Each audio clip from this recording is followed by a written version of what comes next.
Thank you for joining us again on the Never an Afterthought show.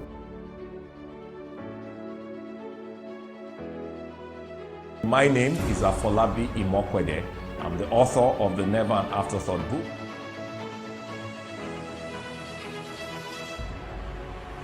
This platform is actually for you, and that's why we personalize every edition. Remember, I've said it is our show. It is indeed your show, and I just have the pleasure of anchoring the show.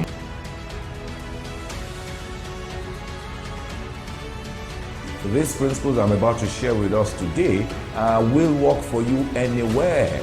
PEER, which are guiding principles that are later established in life, it's the acronym for passion, integrity, empathy, reliability, and resilience.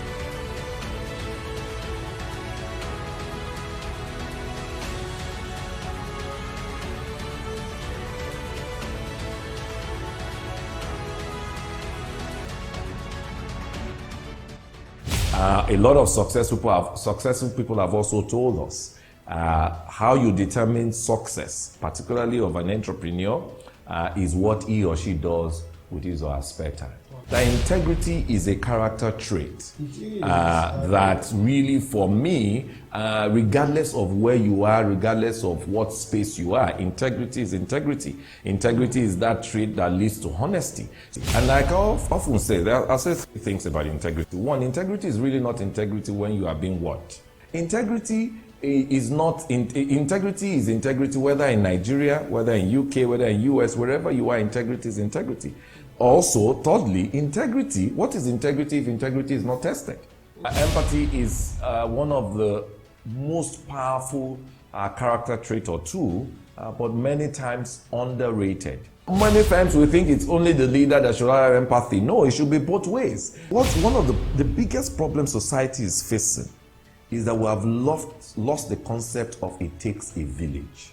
Empathy in itself. That's why I said once you imbibe the principles of empathy, you will get much better results. One of such is accountability. Corporate governance was created, is a philosophy that is created to be able to assure everybody. The whole point, of whether it's passion, whether it's integrity, whether it's empathy, and responsibility, it's really all about results.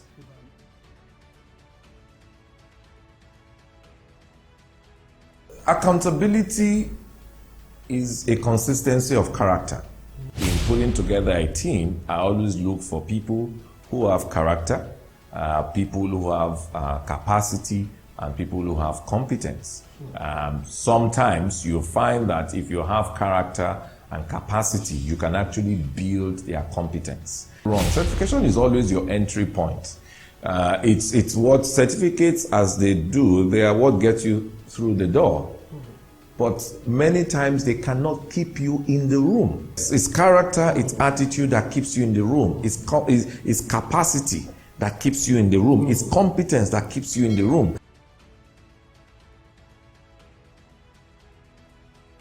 Long before now, in 2005 precisely, our company, MCS Consulting, defined our HR competence formula. And our formula was right skills plus right knowledge on the right job, underpinned by right attitude, is equal to competence. Now, why did we say that it needed to be underpinned by right attitude? It is because attitude is one of the components of soft skills that I consider a foundational skill, or better still, a fundamental skill. Just as a foundation is to a building, or a root is to a plant, so is attitude to your competence. You have often heard the term the future of work or the fourth industrial revolution. In other words, within the next 10 years, by 2030, half of all the jobs in the United States of America may become automated. You have hard skills and you have soft skills. Now we're beginning to realize that these skills aren't that soft, especially when the hard skills are being taken over by technology. So those things that you were proud of that you could do they were your core hard skills. Well, there's a computer somewhere doing it. If I were interviewing two people, and one of them both of them were technically strong, whatever, I would actually, even if one of them was technically strong and behaviorally weak, and the other one was technically just average, but behaviorally strong, I'm more likely to hire the one that's behaviorally strong, because then that person will be teachable, that person can learn, that person can grow, that person has the right attitude, and I will be comfortable working with that kind of person, because change is happening so fast. That by the time you're in first year in college, some of the things you learned in first year, by the time you're in third year, those things are redundant in the world. So it's become critical that we find people who not only can learn, but are amenable to quick changes, that don't get too frustrated when change happens quickly, because that is characteristic of the world of work today. And if you work for me, I'll probably be looking at your Facebook page sometimes, because I want to see what you're saying. So these things have become critical in the conversation about building technology. It still comes down to human behavior. It comes down to empathy. It comes down to understanding what matters to all the people that you're trying to sell this product to. If I'm looking for a leader right now in today's world, I'm looking for someone who can make decisions. I'm looking for someone who can actually manage complexity, because there's a lot of complex things happen. And finally, I'm looking for someone who can manage diversity. I think another thing is also the fact that the how of our education becomes very critical. Because if you really want to develop critical thinking skills, they don't come from reading theory. They come from thinking. They come from, they come from experience. They come from case studies. They come from iterating a whole or simulation. So I think these are the things that behooves us as a people, especially in Nigeria, and all our policy formulators, especially with education. These are the conversations that should interest them to be able to really reform our education. Incidentally, in our last episode as well, we spoke about this, the need for us to reform education. Again, today now, we're speaking to education. It tells us education is the bedrock, it's the bedrock of humanity, because we really continue to learn, and we don't stop learning until the day we die. Let me conclude this episode today by reiterating the importance of these power skills. Some call them soft skills, but like you heard tonight, soft skills is a misnomer, and I think we would like to calibrate them and call them power skills. And the reason why I'm summarizing this is because that's what you need. When we talk about humans winning over robots, it's really about you winning over robots. It's really about how do you compete favorably in the fourth industrial revolution. And so tonight, in the last 30 minutes, we've spoken about critical thinking. Critical thinking, very important. Employers in the research have said 93% of them say they look for people who demonstrate capacity for critical thinking. Creative problem solving. We talked about the edge humans have. It's the edge of creation, the edge to be able to create. Adaptive learning. We mentioned adaptive learning. Just being able to adapt, in a fast-paced world, just being able to adapt with dealing with every and everybody, every and every type of a human, and even now adapt with dealing with machines. Effective communication. You cannot underemphasize that. Teamwork, team building, teamwork, interpersonal skills, not only being able to deal with one another, but even being able to deal with machines, being able to deal with artificial intelligence, which is basically the coding, the processing, the priming of machines in the fourth industrial revolution. Emotional intelligence. So very important. Emotional intelligence, very important.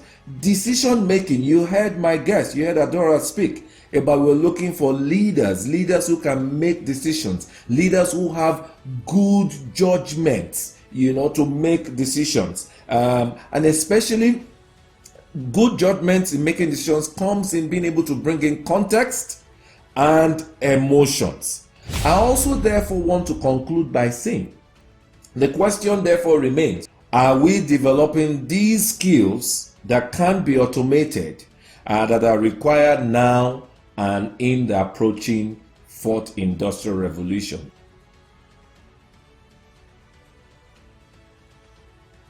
When you're presented with a problem, is it the first solution that comes to mind that you quickly go for? Is it the immediate answer that comes to mind that you go for? Because problems are not isolated anymore. Most things that we are faced with in the workplace of today are integrated. So when you see something that seems like an HR problem, it may not be an HR problem. It might be a finance problem, Or when you see something that seems to you like it's just maybe people are just not working hard anymore. It might actually be something else that is driving that kind of behavior. So I always advise my mentees to do more than just do what they do at work. Find hobbies, read books, watching movies, and doing all kinds of extracurricular things that help you build a wide base of knowledge that you can bring to play when you are faced with a problem.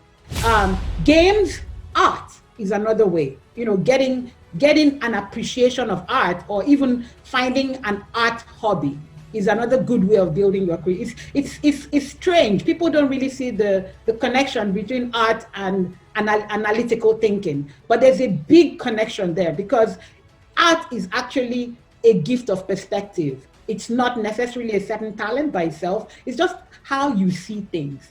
I think every job will be touched by automation or technology in some way. The last known competence to man will be creativity. Creativity and thinking will never be taken away from us, because that is what makes us human. There was this survey, I think it was Career Builder. If you check Career Builder, they did a survey with a lot of organizations, and they asked all these HR people, how many of you look at people's social media before you hire them? 7 out of 10 employers said they check your social media before they hire you. And so this is not something don't live in la la land and think that nobody is going to check your social media. We will check your social media. 47% said we may not put you through the process if you don't have any online presence today. We won't even bother with you.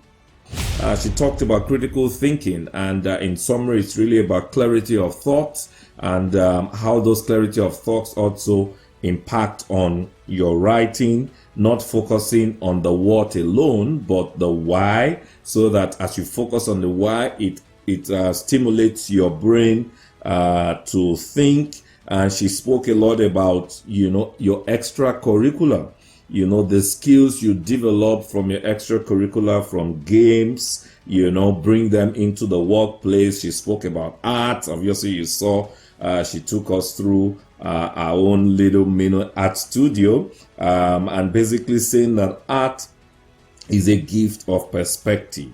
Now to One Love Music, that spoke about the linkage of social media to employers hiring or not hiring. You can see really how just look at from our own perspective how art reveals who she really is, and has enabled her to have multi-perspective, multi-dimensional perspective. And lastly, the talk about your social media footprints should reveal your authenticity. I think that's so powerful. Your social media footprints should reveal your authenticity, just the same way you go to the websites and check the social media feeds of the brands and the companies that you want to work with or you aspire to work with. So also they would search out your own footprints as well, your digital footprints, be it on social media, be it on LinkedIn, your network, so to speak, your digital social networks. Very important. And you heard the survey. 47%, which will keep increasing. 47%, in my view, is already 50% said they will not even bother initiating an interview with you if they cannot find, your digital footprints. I think that's so powerful.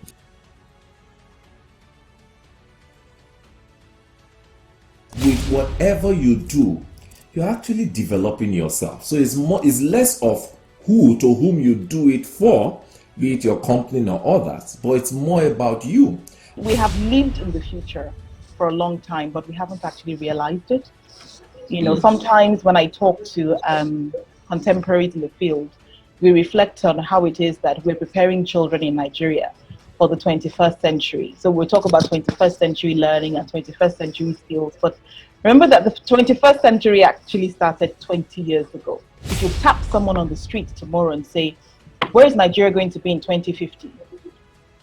And then you tap somebody else and ask them, you'll probably have as many answers as many taps that you give to people. Because everyone has their own perception of where Nigeria is going. My greatest fear is that once there is perhaps a vaccine and it's become accessible, to lots and lots of persons, across the world, then countries like Nigeria may relax and go back to what we refer to as the norm. By the year 2050, only 10% of American universities will still exist in the form that they exist today. When we think about what we should be teaching and how our children should be learning, I think one critical question that I also want to address is who should be teaching, because you really can't give what you don't have. I separate the concept of education from schooling. I think it's really important to do that. School is a place. So whether it's school on a tablet or school in a physical building, school is a place. Education is a totally different concept. Learning is not just about your cognitive development. It's also about your physical development. And it's also about your socio-emotional and indeed your spiritual development as well. This is the age we live in is referred to as the information age, which means that information abounds, right? Information absolutely abounds. There is no longer an excuse, especially if you're not in the extremely disadvantaged socioeconomic brackets. There is almost no excuse for not developing yourself. The learning of the child actually begins at home. There's a reason why, the first 5 years in Nigeria are referred to as foundational years.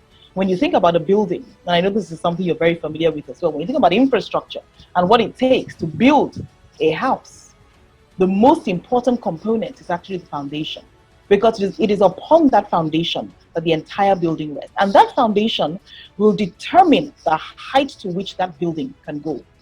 We can see why education is the bedrock. It's a bedrock of society, and in our, just like the topic said today, it's a gateway to relevant skills for the fourth industrial revolution. But I think of everything she said a lot of powerful things, and you've watched and listened yourself. But I think one thing that I want to close with is the concept of education versus schooling. Schooling is a place, like she said, school is a place. But education is lifelong. And that's what I want to leave with each and every one of us, because this conversation is really about us. She's spoken a whole lot about what our policymakers are doing, should be doing, and the fear about us not, snagging back to the norm pre-COVID, which really that norm is really it does not really exist anymore. The 21st century that I would like to quote, it's 20 years old already. I'm sure you can imagine what your 20-year-old can and is doing in life. So for me, I think the point is about your future is in your hands. And so please, if you were never a fan of lifelong learning, if you really want to be relevant in the fourth industrial revolution, it's not just theory right now, it's upon us. The reality is upon us.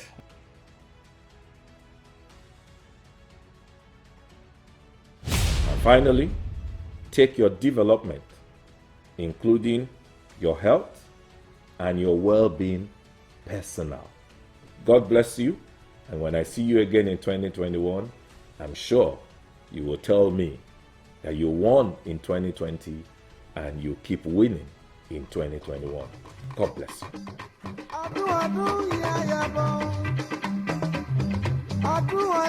ya,